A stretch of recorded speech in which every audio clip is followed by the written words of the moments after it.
Napapanahong issue sa larangan ng politika, showbiz, tatalakayin, himayin, re-reaksyonan ng J. Guevara TV.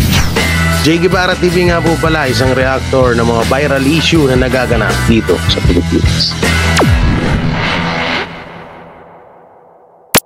Okay, dito na tayo. Ito,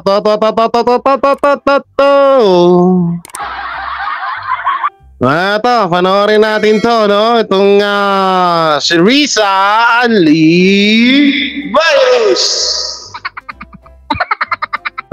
Risa Anlivirus may special packing announcement.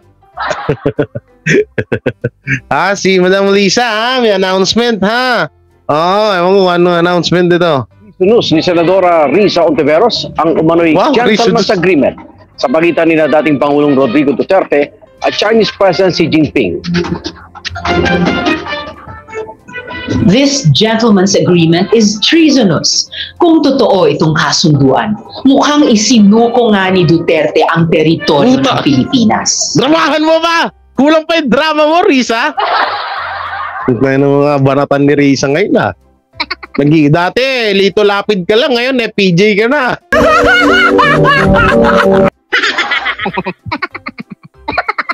Lupit. No? Dati, ano lang to? Dati, Lito Lapid lang yung mga dialogue nito. Ngayon, ano na pang Fernando Po Jr. na. Saka imala, hindi ka na nagbabasa ngayon, o sadyang may cut lang yung video. Panoorin natin yung full video nito mamaya. Tingnan natin kung straight na ba. Alam nyo kung nabubuhay lang si Miriam Santiago, kawawa to. Sa totoo lang. Kung nabubuhay yun, tapos nagpangabot sila bilang senador, kawawa to. Si Senator, former Senator Miriam Santiago. Kaso ba, buti-buti na lang walang matibay-tibay dyan walang matibay-tibay na babae dyan sa Senado, ha? Kung naabutan mo yun, iyak ka dun. Kasabay niya ng paghain ng resolusyon ng Senadora para maimbestigahan ang mga detalye sa kasunduan. Didepensa naman ito ng dating tagapagsalita ni Duterte na si Atty. Harry Roque na siyang nagkwento sa media tungkol sa kasunduan. Ay kay Roque, hindi ito makukonsiderang treason dahil walang giyera o labanang naganap. Tingin naman ni retired Supreme Court Associate Justice Antonio Carpio, kayang panagutin si Duterte kung may ginawa siyang krimen noong siya'y nasa posisyon pa. Mga kapuso! Yan lang tutukan nyo. Huwag na kayong tumutok sa yung pagbaba ng bigas, ng bili. Huwag na. Hiyang-hiya kami sa inyo. Doon na lang tayo. Diyan na lang tayo sa sa tawag dito. Diyan na lang tayo sa diyan na lang tayo. Puta, naglalag pa yung cellphone ko. Kung kinukulam na ata to ni Risa. Diyan na lang tayo sa Duterte, yan, kasuhan nyo. Huwag na huwag nang sa bigas-bigas, wala tayong mapapala dun. Mas may mapapala tayo sa West Philippine Sea. Huwag ni Senador Risa Ontiveros na katraidoran ng gentleman's agreement. Ito naman, katraidoran naman dito sa kabila. Pangulong Rodrigo Duterte at Chinese President Xi Jinping. Gusto yung paimbestigahan sa Senado. Nasa frontline ng balitang yan si Marian Enriquez.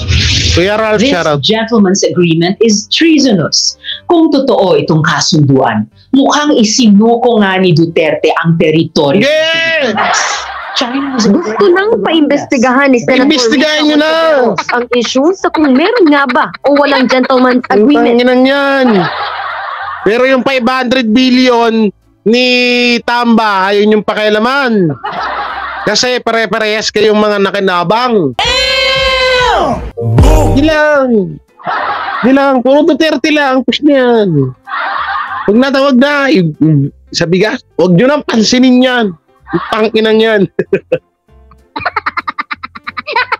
Tapos magtataka kayo ngayon, isisisi nyo sa mga Duterte vlogger ang pagbagsak ng ratings ng Pangulo nyo. Puta na, halos lahat dito puro nakatuon dito sa Duterte. Sorry, napapamura na naman ako. Hindi ko na magkasala Shit! Yan naman. Nakagigil, no? Puta na, para sa bayan, puta na, puro inaatupag, Chubuloy, Duterte. Wala na ba iba? Ako naman!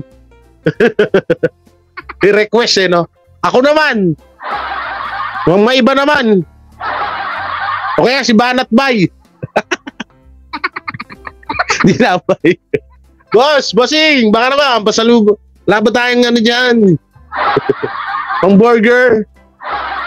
Sa pagitan ni na dating Pangulong Rodrigo Duterte at Chinese President Xi Jinping. Yan ay para pigilan ang rehabilitasyon ng BRP Sierra Madre. Oh, ito gagawin ha. Tatadtarin itong Sierra Madre na to. Yan, yung barko na yan. Tapos kapag tinadtad yan, ipapamahagi yan sa bawat Pilipino dito sa Pilipinas. Tapos yan yung gawin yung sinaing. Wala na, dyan na lang tayo nakatuon eh. Dyan sa bulok na barko na yan. O, gawin natin to sinaing, tadta rin. Ito sa akin banda, yung nasa taso. Medyo makapal-kapal yung kalawang nung yung parang lagayan ng ilaw na yun, no? O, yun na lang sa akin doon, banda. Ang nang yun, wala nang ginawa kundi puro Duterte, Kibuloy, West Philippine Sea. Putang na gutom na yung ibang kababayan natin dito, tapos puro kayo ganyan, mga wala kayong kwenta. Wish kasi itong mga putang inang to eh. Sorry. Kaya na pag na high blood talaga ako. Putang na, daming nagugutom ng mga sumuporta sa inyo ng mga Pilipino, tapos puta na puro kayo West Philippine Sea. Duterte, anong mapapala namin dyan? Buti pa kaming mga vlogger kahit papaano nakakatulong kami sa mga kababayan namin, kayo ba?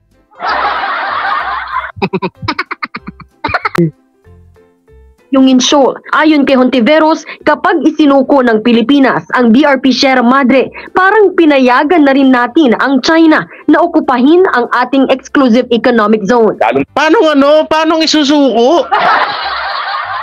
Puta na, kapag sinuko yan, ang may kasalanan yan si Pangulong Bongbong Marcos. Hindi si Tatay Digong. Siya yung presidente. Ha?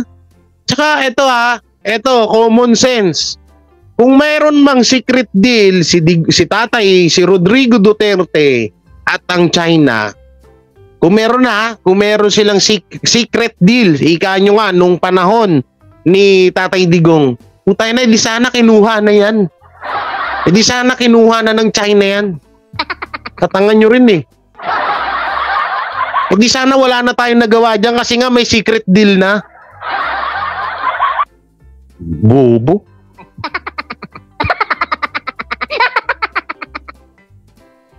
Masakit batok ko. Putay na puro ganyan na lang kasi paulit-ulit. Common sense naman. Kung may mga gentleman agreement dyan, kung may mga secret deal dyan, kung may deal na o kung ibinenta na Tatay Digong yung West Philippine Sea na yan, di sana matagal nang kinuha yan. Bakit hanggang ngayon wala pa rin nagmamayari yan? Hindi yan pagmamayari ng Pilipinas at hindi rin yan pagmamayari ng China. Sana common sense naman kasi, napaka-common lang talaga sa totoo lang. Pinapalala lang ni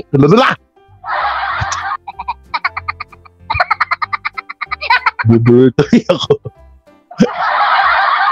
Di ba? Totoo naman Kung matagal nang binenta ni Tatay Digong yung West Philippine Sea, di putang yan, na West Philippine Sea na yan, di sana matagal nang nakuha ng mga Chino yan. Matagal nang nakuha ng China yan. Ganun lang kasimple yun. So ibig sabihin, kaya hanggang ngayon, hindi pa rin nila pagmamayari yan. Kasi nga, wala namang nangyaring secret deal at wala namang nangyaring bentahan or traiduran dyan. Ganun lang yung kadali. Ano nyo? Bobo. Talsik na yung cellphone ko. Bobo kasi. Huwag na kasi itong mga hype na to. Paulit-ulit na lang tayo dito. Wala na ba kayo pwedeng na matuwa naman kami? Puro na lang China ang puta. Ang dami-daming problema sa bansa. Ang daming nagugutuman dito. Puro China. Okay, tuloy natin. At ang Pero ayon kay dating presidential spokesperson Harry Roque, ang mga pahayag at resolusyon ni Hontiveros ay patunay ng matinding kamangmangan ng senadora sa batas. kung siya'y maninirang puri rin naman sa dating presidente, dapat ang gamitin niya ay tamang krimen. Ang treason, hindi yan po pwedeng malitis, hindi po pwedeng treasonous ang sinasabi niya dahil wala naman tayong gera sa panig ng Pilipinas at ng China. Pagkain, Dagdag pa ni Roque, ano ba mas importante? Mawala ang presensya natin sa Sierra Madre dahil haharangin pati ang tubig at ang pagkain, or siguraduhin natin hindi mawawala doon ating kasundaluhan. Siyempre, mas mabuti na naroon tayo nakaputo. Oh, eto, tanong pa, isa pa, common sense again. Bakit may mga Pilipinong sundalo dun sa Sierra Madre?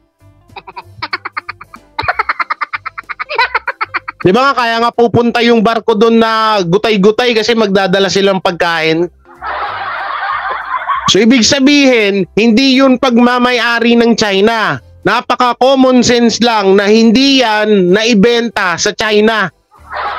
Walang nangyaring kasunduan, walang nangyaring traiduran. Ganun lang, napakadali lang sa totoo lang. Ewan ko ba. Punta na mga senator, mga graduate kayo saan-saan na pinagyayabang nyo na saan kayong nakagraduate ng mga universidad dito sa iba't ibang mundo. Tapos sa ganito, tapos sa ganyan. Punta na, tapos hanggang ngayon para kayong daig ko pa kayo eh. Daig ko pa kayo eh. Tayo sa ayungin, kesa tayo mawala. High blood eh. nauna nang nagpaalala si Defense Secretary Gibo Teodoro na hindi tayo dapat mahulog sa patibong ng China tungkol sa mga usapin ng pangako. O eto pa. Sa pa yun. O, patibong daw. O ibig sabihin yung kay Noynoy, hindi ba patibong yon? Hindi pangako yon? Talaga. Nililihis lang daw nito ang ating atensyon sa mga illegal na aktibidad ng China sa West Philippine Sea.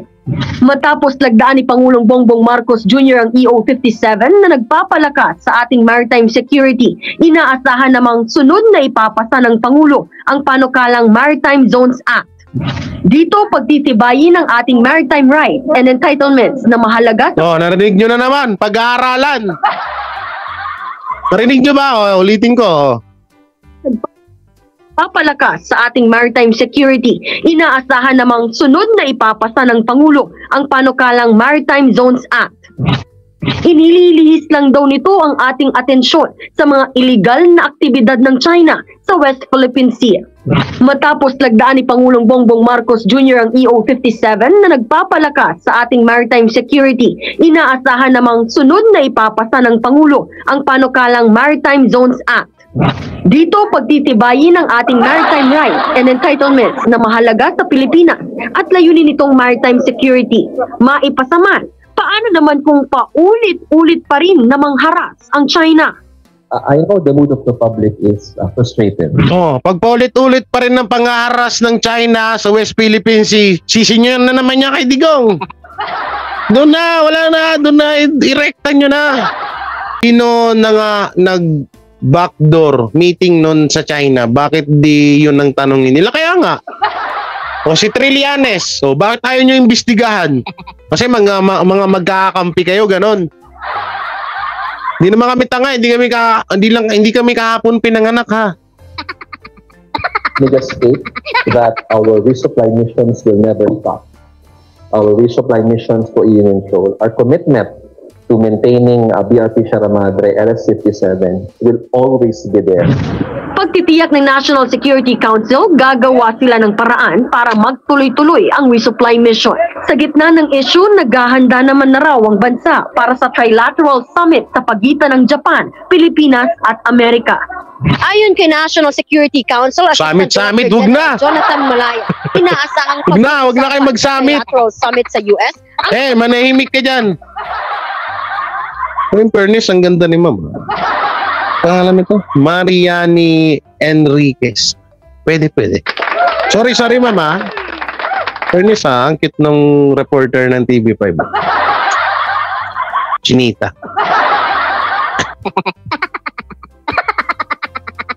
Ito yung full video ni Risa Palarejo Anli Virus. Ito yung explanation dyan, no? Wait lang, basahin natin yung title. Ito. Preliminary investigation sa kaso ni Pastor Apollo Kibuloy. Detektibo at iba pala to. Nasa West Philippines, ano pala tayo? Kasi alam nyo, sa totoo lang, paulit-ulit na lang talaga to. Itong West Philippines wala nang katapusan to. Putahera. Eto, ewan ko ba kung bakit hindi ko alam kung ano napakain sa mga tao ba. Oy, yung mga ayuda na kinakain nyo, baka may gayuma yan ha. Kasi kahit pinaglolo ko na kayo, harap-harapan na kayong pinaglolo ko, pero okay lang sa inyo. Walang yan na yan. Hindi pa rin kayo natatauhan. Sana hindi kaya yung mga ayuda na pinapamigay ni Tamba, inesprayan ng ng panggayuma, no? Kasi kahit na harap-harapan ng pananarantado ng gobyerno sa atin, yung iba, pa rin okay lang. Okay lang. Ayan 2025, bigas 100 na. Totoo yan. Eto, nandito. Ewan ko lang kung nandito yun Hanapin ko lang nandito. Magkano na yung utang nung utang ng gobyerno ngayon? 2 years pa lang to 2 years. In 2 years? Biruin nyo yun? Paano pa kaya pag natapanggang sa 2028 yun? Di lang trillion na yun. Wala daw toyo sa ulam namin. Tama, pati toyo, wala na kami. Dapat ko ba isisi kay Duterte yun? Ganon?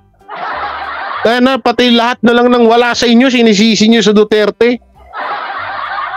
Ano itong mga hype na to? Pagkatamad-tamad nyo sa buhay nyo, tapos puro Duterte yung sinisisi nyo.